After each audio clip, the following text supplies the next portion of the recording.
Parce que bon, François II a vécu très peu de temps roi, en tout cas, hein, comme roi, et à ce moment-là, c'est son frère cadet Voilà. qui devient Charles IX, qui va régner sur la France, et qui a à peine 10 ans. Donc, elle pourrait devenir régente, elle ne prend pas ce titre, mais dans la réalité des choses, Jean-Pierre Poirier, elle devient la véritable régente à ce moment-là, et dans un pays qui est en crise. Il a plusieurs crises, il a une crise économique, vous le rappelez, elle n'entendait pas grand-chose d'ailleurs à l'économie, une crise religieuse très grave, c'est déjà un affrontement qui allait déboucher sur les guerres de religion entre catholiques et protestants. D'ailleurs là, elle essaye, ce qui peut surprendre quand on connaît la suite de l'histoire, elle essaye d'apaiser ce conflit. Elle va essayer de réconcilier protestants qui sont de plus en plus nombreux en France et les catholiques, Jean-Pierre Poirier. Oui, elle a abordé le problème politique et religieux, car les deux étaient liés, avec une certaine naïveté, avec beaucoup de bonne volonté, puisque son idée fondamentale, c'était la tolérance,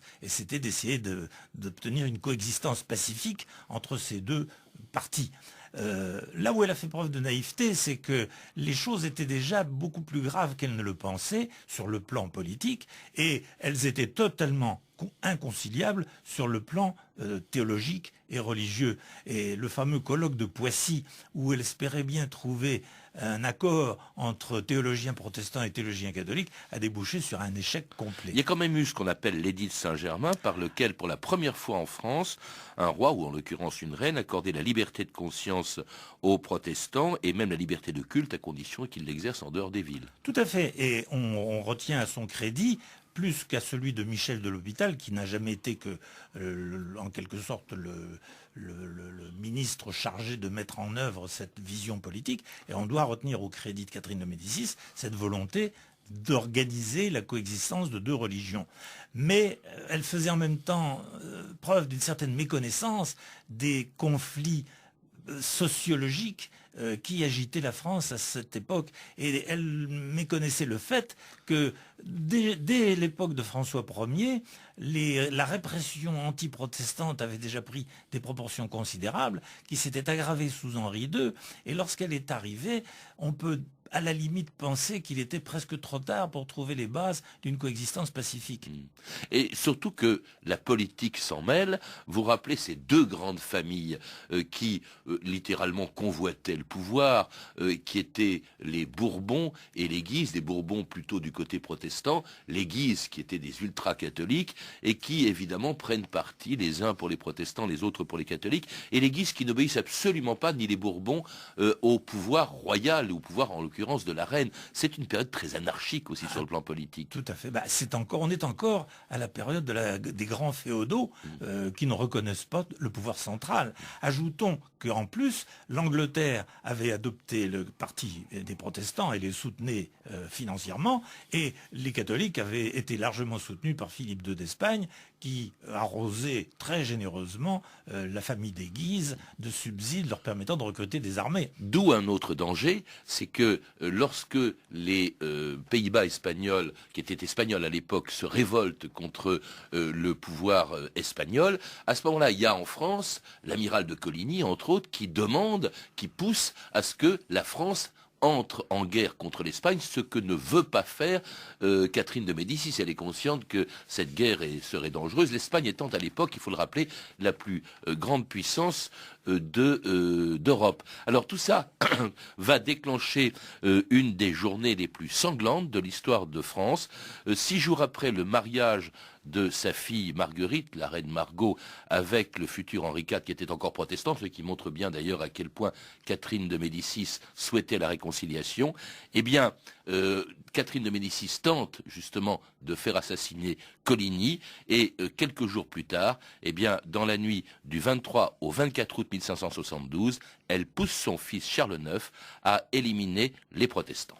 Ton père savait qu'on reconnaît un roi au bien et au mal qu'il sait faire. Mais toutes les forces de roi incapables au service de la justice. Tu plongeras ton royaume dans la ruine, quand j'ai fait tout ce que je peux pour le redresser. Toute la sale besogne depuis que ton père est mort, c'est moi. Oui, c'est moi qui l'ai faite.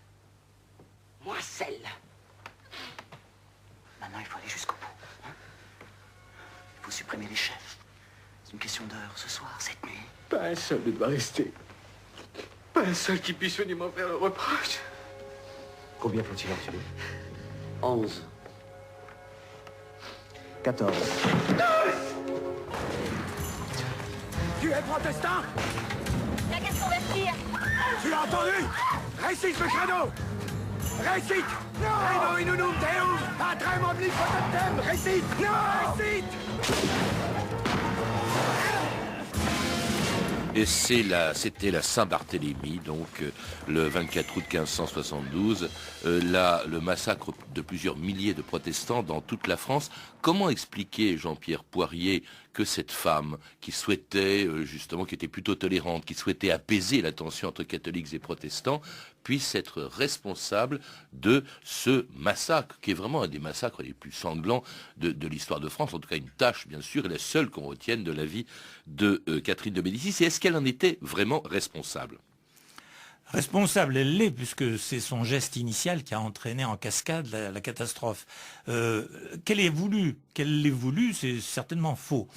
Ce qu'elle a voulu, simplement, c'est soustraire son fils Charles IX, qui était à la fois malade, il était tuberculeux, et d'un caractère faible. Elle a voulu le soustraire à l'influence de Coligny, qui lui était un homme très brillant, très déterminé, et qui voulait absolument convaincre le roi de lancer ses armées au secours des protestants des Pays-Bas que les Espagnols étaient en train de massacrer pour rétablir l'ordre aux Pays-Bas.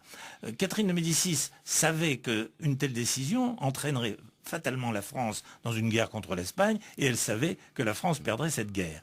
En outre, on dit, et c'est peut-être pas tout à fait faux, qu'elle était un peu jalouse de l'influence que Coligny avait réussi à créé sur le jeune roi qui n'ayant jamais connu sur le jeune roi Charles IX, qui n'ayant jamais connu son père, trouvait au fond dans Coligny une sorte de substitut de paix. Il l'appelait d'ailleurs mon père, ce qui est assez révélateur. Bref, Catherine de Médicis, jugeant que Coligny était le responsable de cette inflexion catastrophique de la politique de la France, décide de le faire assassiner. Décision pour le moins condamnable.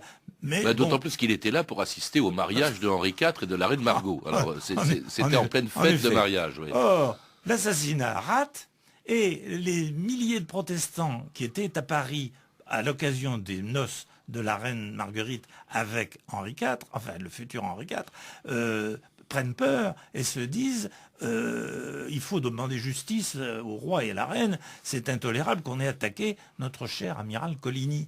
De sorte que la reine commence à prendre peur et arrive à convaincre son fils que la situation devient vraiment dramatique, qu'elle-même et son fils risquent d'être égorgés par les protestants et qu'il faut devancer leur action en les faisant égorger eux-mêmes. En fait, tout le monde a peur de tout le monde. Voilà, tout le monde a peur de tout le monde. Parce que c'est ça qui a déclenché, il y a une telle haine des catholiques vis-à-vis des protestants et inversement, que une fois les premiers, parce qu'elle ne voulait faire tuer que les responsables protestants, si on peut dire que... Voilà, mais enfin, une cinquantaine quand même. Oui, mais ça a débouché sur plusieurs milliers de protestants tués dans toute la France par les catholiques. Oui, parce qu'elle n'avait pas conscience, en décidant de décapiter le parti protestant, elle n'avait pas conscience qu'elle allait donner une sorte de feu vert à une immense vague de mécontentement chez les catholiques qui ne pouvaient plus supporter les affrontements permanents avec les protestants et qui avaient été d'une certaine façon favorisé par la politique de tolérance et de bascule que Catherine de Médicis a maintenue pendant des décennies entre les deux religions. Et c'était donc en 1572, 2 ans avant la mort de Charles IX, qui, n'ayant pas d'enfant, pas plus que n'en avait François II, pas plus que n'en aura d'ailleurs Henri III, c'est assez pathétique, elle a donné naissance à 3 rois, mais aucun d'entre eux n'a eu des descendants. Lorsque Henri III, qui était son fils préféré, enfin devient Henri III, devient roi de France, eh bien elle espère encore gouverner, mais finalement on se rend compte que ce fils préféré qui était Henri III, c'est celui qui va progressivement écarter sa mère du pouvoir, sa mère qui est en désaccord avec Henri III parce qu'il s'apprête à accepter le fait que n'ayant pas d'enfant, ce sera Henri de Navarre, futur Henri IV, qui lui succédera, le protestant. Et puis, elle n'est pas d'accord non plus sur la façon dont il allait éliminer le duc de Guise. Il n'est plus temps aujourd'hui de déguiser et de biaiser, comme vous avez toujours fait. Si j'ai rusé, c'était pour la paix. Non, étrange paix que celle bâtie par vous. Une paix sans mon héritier Navarre, une paix contre lui. Oui, étrange paix en vérité. J'ai dû nommer le duc de Guise lieutenant général de mon royaume. Cette charge qui lui donne le droit d'avoir dans sa poche la clé qui ouvre toutes les portes du château. Je ne suis plus qu'un prisonnier, et c'est votre faute. Ma faute. Oui, votre faute. Vous vous croyez encore capable, à votre âge, de tisser vos toiles d'araignée. Mais aujourd'hui, vous n'avez fait que vous empêtrer dedans, et moi avec. Mon fils, dans votre discours, vous avez voulu jouer la comédie de la puissance et du pardon. Comme si vous pouviez encore menacer ou absoudre. Vous allez pouvoir vous rendre compte, mon fils, si en gouvernant désormais à votre gré, vous pourrez arriver à un meilleur résultat.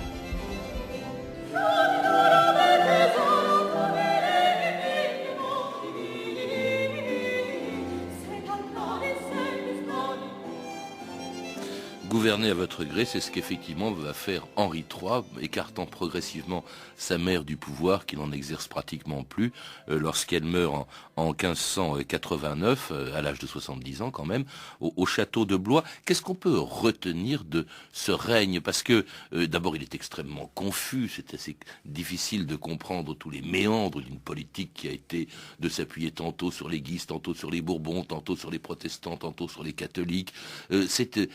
Au fond, c'était une reine qui n'était qu'habile sans politique, dites-vous. Sinon, ce qu'elle a quand même laissé, c'est l'image, à peu de gens d'ailleurs, l'image d'une reine qui était une espèce de mécène. Elle a joué un grand rôle, elle adorait les arts et elle les a introduits ou embellis en France, Jean-Pierre Poirier. C'est peut-être, dites-vous, quelque part, la seule chose qui reste vraiment de son règne. Oui, je suis assez d'accord avec cette conclusion. Elle s'est montrée souvent naïve, souvent très maligne dans les rapports humains, très manipulatrice, mais avec une courte vue. Et c'était toujours des arrangements à court terme, des solutions bancales, des solutions temporaires. Son fils Henri III, à mon avis, était beaucoup plus fin politique qu'elle. Et la preuve d'ailleurs, c'est que en quelques heures, il a réglé le problème, après la mort de sa mère, il a réglé le problème de sa propre succession avec Henri IV. Et ça s'est passé dans une conversation qui a duré 2 heures. Alors que Catherine de Médicis, depuis 30 ans, échouait à obtenir un pareil consensus. Donc je retiendrai d'elle son amour des lettres, car elle a beaucoup fait pour protéger les littérateurs, son amour de l'architecture, car elle a beaucoup construit, et hélas, Château des Tuileries. il reste peu des choses qu'elle a construites aujourd'hui, le château des Tuileries en étant l'emblème de cette ruine. Détruit par la commune d'ailleurs. Oui. En fait, il ne reste à Paris aujourd'hui que la colonne que l'on connaît près de la Halle au Blé. Merci Jean-Pierre Poirier. Pour en savoir plus, je recommande la lecture de votre biographie de Catherine de Médicis qui vient de paraître chez Pygmalion. Vous avez pu entendre des extraits des films suivants: Diane de Poitiers de David Miller, Nostradamus de Roger Christian en DVD chez Crystal Film, La Reine Margot de Patrice Chéreau disponible en DVD aux éditions Pathé, et La Caméra explore le temps, l'assassinat du duc de Guise de Guy le Sertisseur en DVD par Ina Vidéo. Vous pouvez retrouver ces références par téléphone au 32 30, 34 centimes d'euros la minute ou sur le site franceinter.com. C'était 2000 ans d'histoire. Merci Olivier Daligo, Loïc Frapsos, Emmanuel Fournier, Clarisse Le Gardien et Franck Olivard et notre réalisatrice Anne Kobilac.